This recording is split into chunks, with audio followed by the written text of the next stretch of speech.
Today we have a great malicious compliance story where somebody demands the webcam must be on. We'll get into that in a bit, but first, the MC Master gets his way against a ridiculous request. Back when I was at school, the literature professor, let's call him Lit Professor, was a malicious compliance master. He had a friendly rivalry against the dean. They've been working together for nearly 20 to 30 years, so they know each other very well, and play pranks on each other as well. When we were in class, if someone knocked on the door, the usual was that the student closest to the door would get up and open. One time, the dean knocked when Lit Professor was teaching. I got up to open the door and the dean said, "I want him," pointing at Lit Professor, "to open the door." I look at Lit Professor and he says, "Okay, close the door and go sit back down."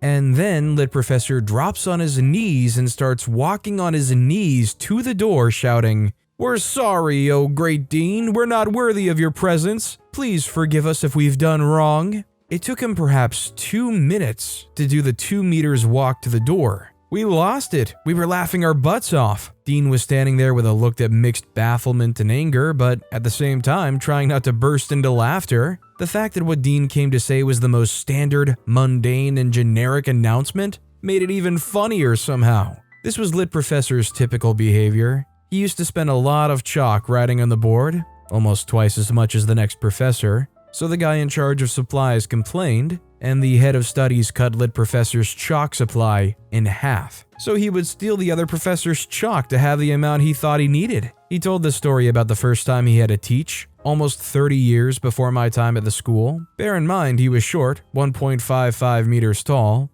bald with a mustache and had to use huge green-tinted glasses. He looked a little bit like Ernesto Sabato, a well-known Argentinian novelist. You can Google it if you want to form an image on how Lit Professor looked like. His first class ever was with the misfits of the school, rowdy class. He stood up at the podium, they had podiums back then, and nobody even tried to listen to what he had to say. 10 minutes passed, and Lit Professor said, "Excuse me guys, do you want me to do the class, or are you up to something more important?" One of the bullies told him to beat it and everybody laughed, so he grabbed the newspaper, took a seat at his desk, and stayed there for the whole class without saying a word. When the ring that signaled the class was over rang, he got up and said, "Okay, tomorrow we'll have an exam. 1 of 3 for the semester. You have to have at least an average of 6 points to pass the semester. The exam will be about what I was supposed to teach today," and he walked out of the room. We loved the guy. He was fair, he had a true passion for literature, he was a good professor and made the classes nice and interesting. Now that I've established his usual behavior, when I was at school at the end of the first semester, he submitted the grades for each student to the head of studies. This story was told by the head of studies secretary, a former student that was friend of a lot of the students there. Head of studies was the worst. He was concerned about the image the school had doors out rather than what the students really learned. He had quotas for students that could pass and students who had to fail each class. Lit Professor submitted a list for our class, mostly very good students, where 80% of the class passed with flying colors, 8, 9s, and 10s out of 10s, and just one guy scored below 6, which meant he failed the classes. He got called to the head of studies office. Head of studies was angry, shouting that there were too few people failing, and that Lit Professor was way too generous on the grading system he used. Lit Professor stood there and just listened. He said okay, and left. Cue malicious compliance number 1. He submitted a new list. Every single student had a 2, failure for the whole class. He got called to the head of studies office again. Head of studies was fuming again. He told him he didn't want this freaking mockery and to submit a new list with better grades. Lit Professor said okay, and left. Cue malicious compliance number 2. He submitted a new list. Every single student had a 10. He got called to the head of studies office again. Head of studies was pretty much having a heart attack. Before he could say anything, Lit Professor says, "What? You didn't like the new list also? I'll tell you what. I know what each student deserves, so shut the freak up and let me do my work, okay?" Produced the original list and walked out. The list got accepted. I think, can we just all agree that this requirement was BS? That a certain amount of people did what they had to do and head of studies said, "Nah, you need to fail more people"? I don't know where this takes place, but it feels like there's a legal challenge that deserves to be made against some kind of dumb requirement like that. If you excel at everything you do, but you're just randomly chosen to fail, how is that fair? A reply to this post said, I had a dean who had the habit to overbook classes. It was evening courses for adults at the beginning of computers as mainstream tools. The previous teacher was a typist who didn't know crap about computer. On my first day, I entered a classroom crammed with people. It looked like a party where everybody stayed quiet. There were at least 35 nationalities and a dozen of languages. They were 60 for 20 computers. I excused myself and ran to the director to warn that there was a problem with sign-in. He explained to me that it was the only way to keep 10 or 15 students out of the 40 planned until the end of the year, lest the course would be canceled. Well, when life gives you lemons, make a clown stand-up show juggling with lemons. I won't enter the details of how I did it. At the end of the year, the director called me, Mr. OP, we have a problem with your class. We have? Scores are excellent. This is the problem. 58 students have passed. Most of them with 80 out of 100, and 10 of them reached 100 out of 100. I said, yes, it's a real success. The 2 that missed have found a job that didn't come to the test. My criteria of success are considered pretty harsh. I can show you the copies and the 113 points to address in the examination, but the aim is for them to be able to use the computer in work situations, and that was what we did. In fact, I don't understand where the problem is. Well, the course is planned for 40 students and you have a success rate of 138%. School inspection will never believe it. Hopefully he was a good guy under his formal attitude and a real fox when swimming in the administrative mud. Next year we received 40 computers as the success of the course became a major political asset for the town. I can't tell if this is even scummier than the first thing, intentionally providing very, very limited assets so that a bunch of people literally just can't do anything. When the teacher calls them out, they just say, oh yeah, that was intentional. Like so blatantly? Our next story is, must use external libraries on an external server because the code is better and the servers are always up. This is from recent times when the big thing was to use external libraries and drag them into the systems as building blocks. IT Lego style. There were multiple project teams doing this, not reinventing the wheel, we'll just include this library and use that code. I was in a weird job, half operations QA and half security. Pulling in random libraries that we didn't have the context understanding of could be security issues. Lots turned out to be performance issues since one small function could and did drag in megabytes of code we didn't need. The lead architect on one of these projects was wider than tall and had a custom-made rolling chair that looked like something that Blanche Dubois would have flung herself across having the vapors. Or Jabba the Hutt in American IT Cube Farm.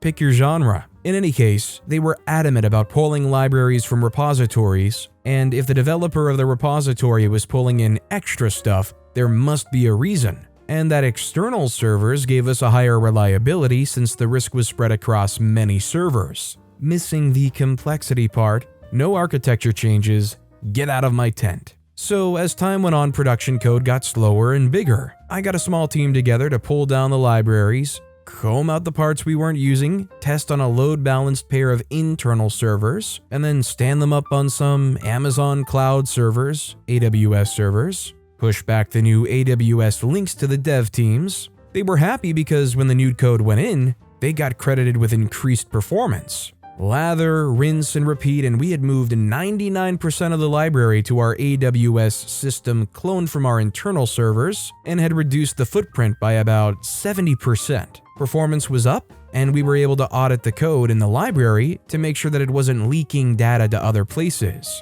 We had found a few cases where performance data was being sent, but our firewalls blocked it. Our internal TCOM, network control team, noted it, and we pulled the performance monitor code that was sending data to a third network server we didn't know. So all was right with the world. I had the library we needed, small, secure, and understood. Last step for me was to pull it in-house, so it was on our servers. This would reduce the latency calls to go get it, reduce network needs to the outside. I could close some firewall holes, and I could save the money from the AWS server. Knowing that this would come down to a masterful PowerPoint, I got a friend in marketing to help. We dotted T's, crossed I's, spell checked, and we're ready to go. We're set up in the lead manglement conference room. Front and center is the big 92-inch monitor for presentations. On the border are 6 monitors, 3 on each side, that show the current status of things. Top left, external networks. Next is internal networks. Bottom is firewall issues, bounced packets, advanced persistent threats, etc. On the right was our SAP environment. Next was Salesforce and Workday. Bottom was key internal systems, the one we were talking about in that window with others. I start my dog and pony show, and halfway, Architect Hut chimes in and says, "No, this is not what I architected. We need to go back to the pure, authentic libraries, and they need to be on external servers." I say, okay, but what happens if the external servers crash? They never crash. I give a slight nod to my 2IC, a few subtle clicks, and you can see the network link to the server library goes from green to yellow to red, soon followed by the app going red. My phone rings. OP here. Oh, AWS has fallen down? Spin up the West Coast. AWS has server farms all over. We're on East Coast locations. Needed to manually move to West Coast since Architect didn't set failover up. Oh, that'll take 20 minutes. At this point, SAP now has red sections. Okay, and when that's done, we'll need to redeploy the app to pick up the new instances. Salesforce was now showing yellow. How long to redeploy? Okay, less than an hour? And now for some reason, Workday is also showing yellow. Super. So we should be back in 55 minutes? Cool. Call me when we're back. I blurred through the slide sets, with people having one eye on my data, one eye on the ever-red dashboard, well, except data links to AWS, which went green with the reduced load, and a third eye on the architect having a fainting spell that would make Blanche proud. 45 minutes in, people are panicked, and I got asked how long to use my in-house library. About 60 seconds. We can reroute all the packets to the AWS to these load-balanced servers, and they should take over. No, screams the architect, flailing around on their wheeled love seat. That violates all of our programming paradigms. Senior VP responds, yeah, but we're back to making money again. OP cut us over. My 2IC with the chat window open to network control gives the go signal. We watch some internal network traffic switch, AWS traffic stop, Salesforce goes yellow, then green, and finally Workday smiles with green also. System load monitors show a drop since they're not pulling in all the extra cruft. I got approval. Java never spoke to me again, but his team did respond to our emails about the internal library and how to get things added. Coda, what does this have to do with the guy that wrote code and wants to know how to protect it? Turns out Java's move was to move all these libraries to a central space and then sell a service and charge a fat fee to keep the libraries current. If the service got cut off, the systems would stop work. So that was the leverage. Because I was 4 steps ahead, the plan failed. We were all buttoned up in-house with the code we had audited, but other companies may not be watching. 2IC is my second in charge, kind of like the idiot operator from Heck Assistant. Oh, so this guy was intentionally trying to do a terrible job so that they could patch it all up and be like, well, you kind of need my special services to keep this all running. I was gonna say this especially frustrates me because I kind of know where they're coming from. I've been involved a little bit with some game development things, and there's some situations where you can import code from other places to make things work instead of just writing some simplistic function or whatever to make it work manually. And it's very similar in the way that it just completely bloats that entire section of the code because you just imported this entire library full of random stuff that has one function that'll allow you to do whatever and probably has, a billion other purposes for whatever you pulled it from. So now you gotta load all that other stuff just to do the one thing you wanted it to do.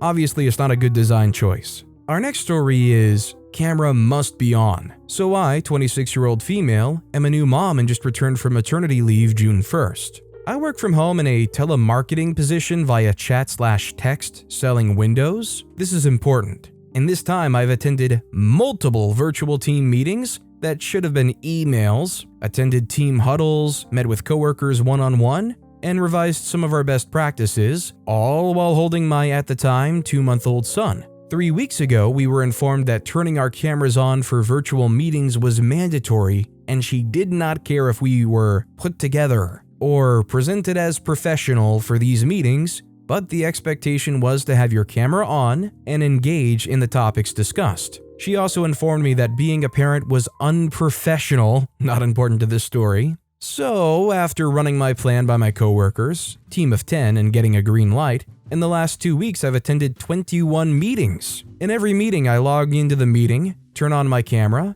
and I sit at a frame of the camera on my laptop, on my office floor, or to the side so I can see but not be seen. So all you see is the empty chair I'm supposed to be sitting in, but I don't move until she says, "So let's get started." So between my logging in and her "let's get started," I wear my "I'm ticked at the planet" face. I also participate and engage in these meetings and derail them so they end up lasting much longer than she intended, and she just ends up spinning wheels with my amount of engagement, questions, interjections, corrections, and an overall obnoxious level of engagement. I've done this for every meeting in the last 2 weeks. I have a routine meeting with supervisor on Friday, and will also be out of frame during the meeting. I'll continue to do so until she no longer makes us have our cameras on. Your demand? Cameras on. I listened. Not once did she say we had to be seen on said cameras. Now, I don't know how well the excuse goes for like a workplace type thing, but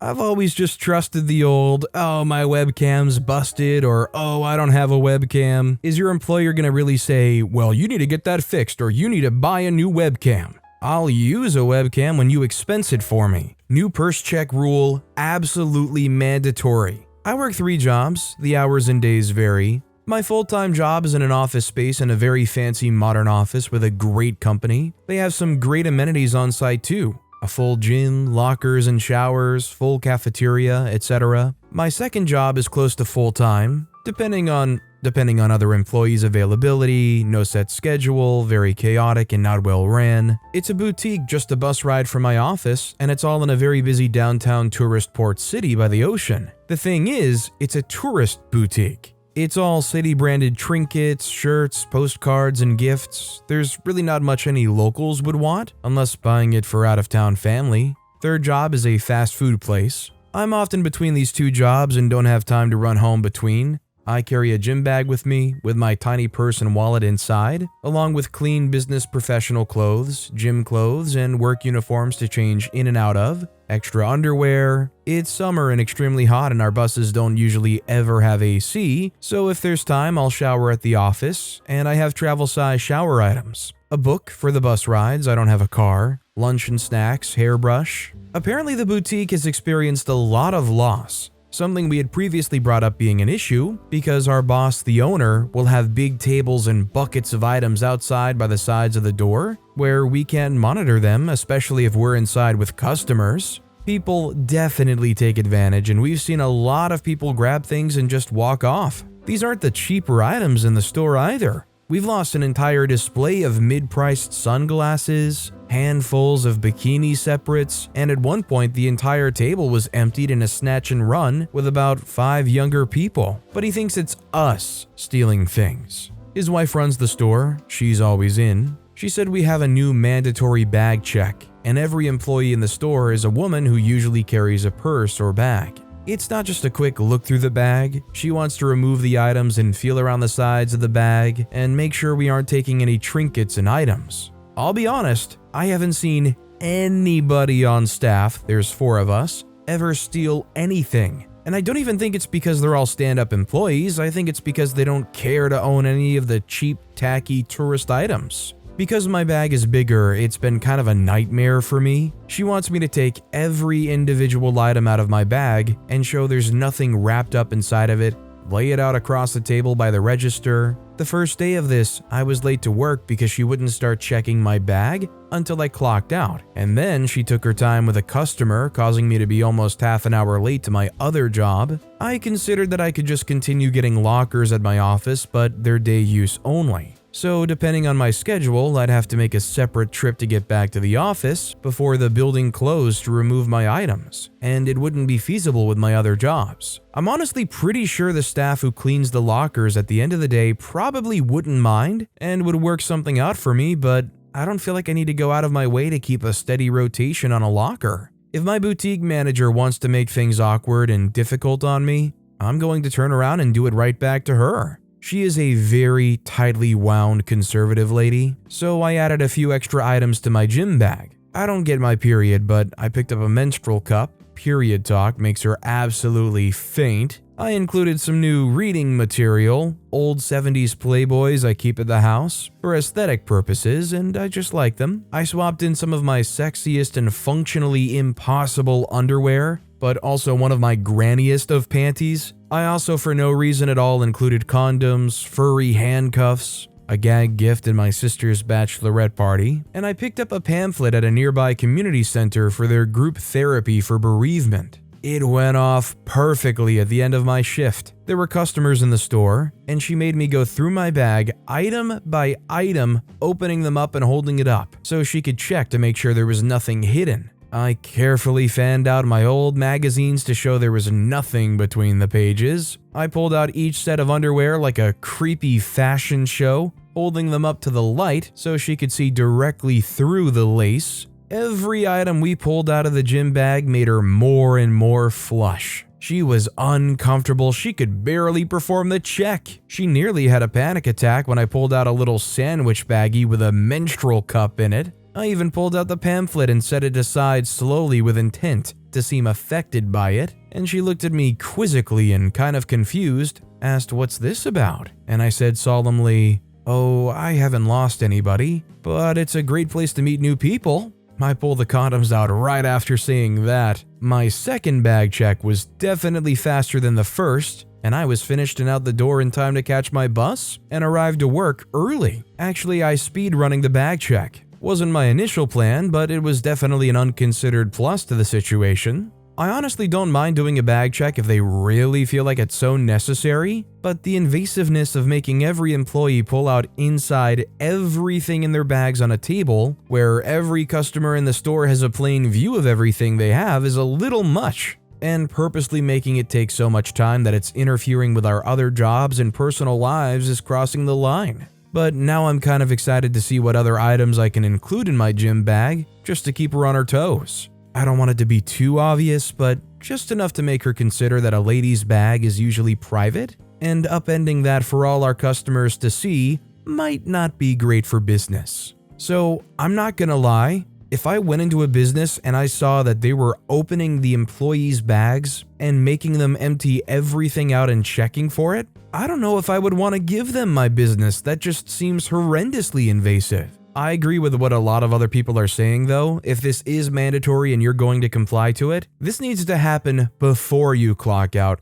not cutting into time that you have after you've already clocked out. Wouldn't that essentially be wage theft? Our next story is, you want me to come into work while I'm sick? Sure. This occurred late January this year. I was just laughing about it with a friend who said I should post it here. Earlier this year, I was doing bar work at a small local pub after college. Anyway, over the weekend, I'd been helping out at the scout group, and through a combo of too much shouting through woods and a rather stressful week of family arguments, I slowly and then pretty much completely lost my voice. Sunday evening came and I realized there was no way to come back for Monday, so I sent my boss a text and email to inform him that I wouldn't be in work tomorrow night and why. Monday comes and I get through college, sending him a reminder email and text before 10 a.m., as is policy. Around 7 p.m., my shift started at 6:30, I received a call from an angry head chef/boss asking about my whereabouts. I had to pass the phone to my sister to talk for me, and he then texted me demanding that I come into work.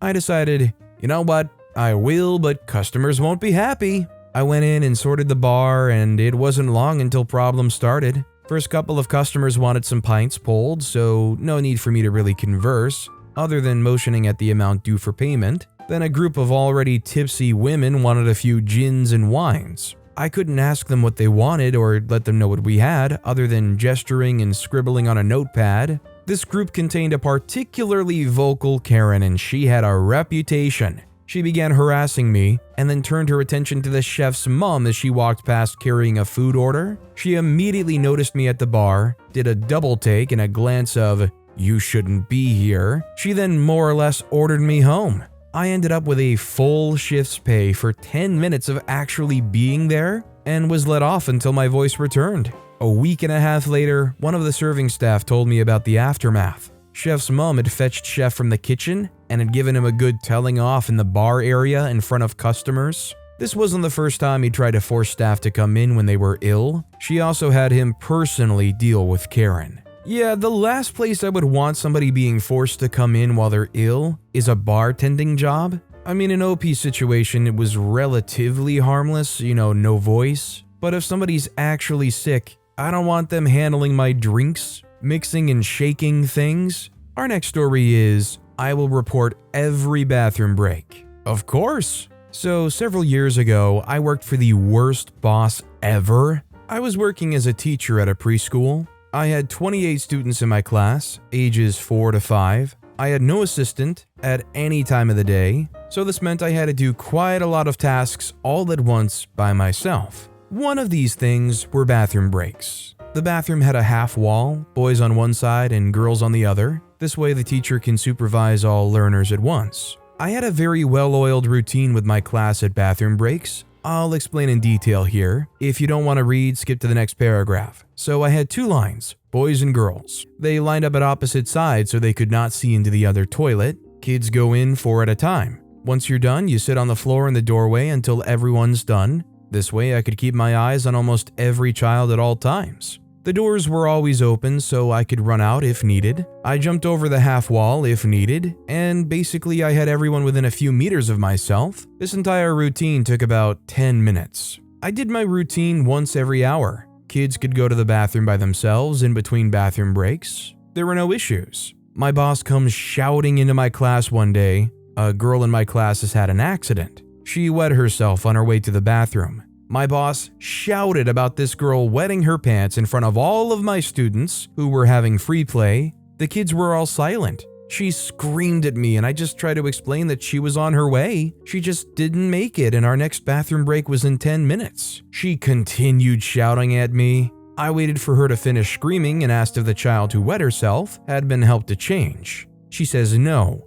I have to go do it. I cannot leave my learners unsupervised, so I ask if she could please keep an eye on my class while I change the student into dry clothes. She looks me in the eye and says, "No, your whole class is having a bathroom break now. And from now on, you go every 20 minutes. Bathroom break, the whole class every 20 minutes." I just nodded my head and told my learners pack up time. She said to leave the class as is and go to the bathroom. The kids line up at the class door. Then we walk outside a few meters to the lockers. We line up again while I collect new clothes. Then we walk to the bathroom and do the routine as above. Plus, I need to change my student into dry clothes. It was a nightmare. I checked the clock when we left and made a mental note to come back in 20 minutes. And I did. Every 20 minutes. The problem is, the bathrooms get cleaned every 30 minutes, so oftentimes we would have to wait outside because the bathroom was wet. Other classes needed to use the toilet, but we were constantly in there. We walked to the toilet and just walked back if no one said they needed the bathroom.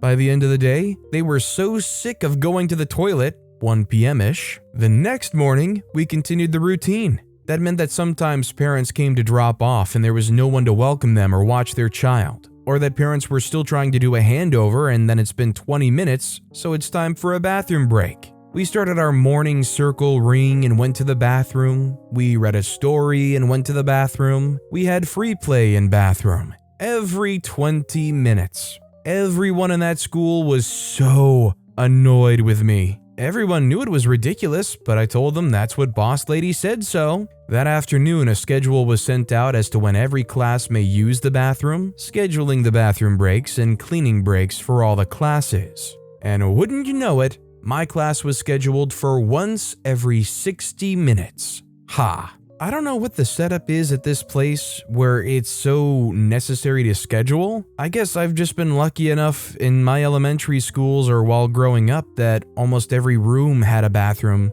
Or at least like if there were adjoined rooms, they had like a little hallway with a shared bathroom. It just seems surprising to me that there's such a demand for like this one bathroom. I'd like to see this preschool, add some more bathrooms around. Our next story is not to touch clients' websites? Sure. Keeping it vague for safety. Used to do client a favor and I updated and fixed their clients' websites, along with creating new pages and whatnot. One of her clients complained about the design, but I had told I was doing a rush job and would need to get an actual designer to do it. Client was rude to me and threw me under the bus, told me I was not to touch client websites with client CC. Okay, I am not touching anything. Need pages created? Send it back to designing company for quote. Need stuff updated? Send it back to IT for quote. Staff asking me for help? Sorry, can't touch client property. Used to spend 30 minutes to do a task. Now, as I have to prepare documentation for the proper departments, it takes me 90 minutes to do a task. I'm just complying. Honestly, in a situation like this, I don't know if I would necessarily mind. I feel like I would just do whatever I have to do, and if I have a little extra time because it's getting so stretched out, take a peek at your phone or take a browse around or whatever. I'm sure OP can do whatever they need to find a way to entertain themselves for a little while longer. And hey, getting to sit around and chill while you gotta prepare documentation, that's probably not a bad gig unless you're kind of a workaholic and you feel like you have to be doing stuff. To be fair, it might drive some people absolutely crazy. But with that being said, that's all the time we have for today. Now, if you want to hear another absolutely awesome malicious compliance story, check out that video on the left. Or if you missed my latest video, check out that video on the right. That said, I'll see you all next time with some more stories.